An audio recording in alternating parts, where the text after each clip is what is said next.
might want to consider reading the following stories with the lights on. The world's shortest horror story consists of only 2 sentences that were written and published in 1948 by Fredric Brown. The last man on Earth sat alone in a room. There was a knock at the door. In celebration of Halloween, Timothy Truman's creative writing students at Berkeley High recently accepted the challenge to pen their own 2-sentence horror stories. Check them out below.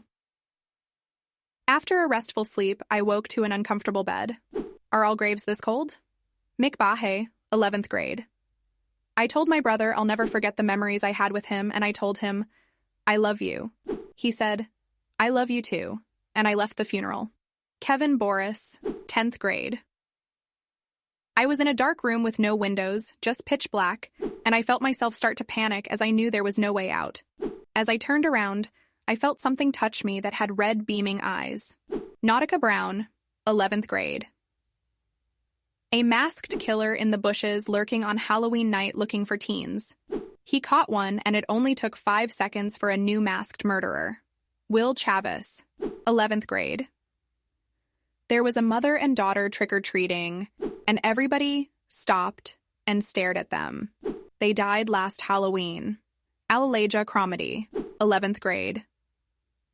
I opened my door to an officer telling me my son had died. I turned in fear as he glared at me with a menacing grin on his face. Lillian, Dwyer, 12th grade.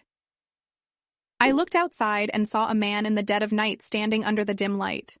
I turned around and the man was right behind me, giving me a fright. Fedie, 11th grade.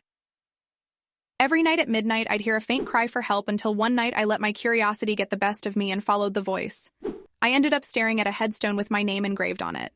Savannah Fernandez, 9th grade. After working without rest, I finally opened my mother's door and I lay there leaning my head upon her cold shoulders. It was time to leave before the groundskeeper found me, so I got up and reburied her. Jaser Flores, 12th grade. I look out the back door and I see him on the other side. I turned around to go to bed and he was behind me the whole time. Bryana Harries, 11th grade. The girl was so confused when the lights went out. They never came back on for her. It's in 9th grade, like for part 2.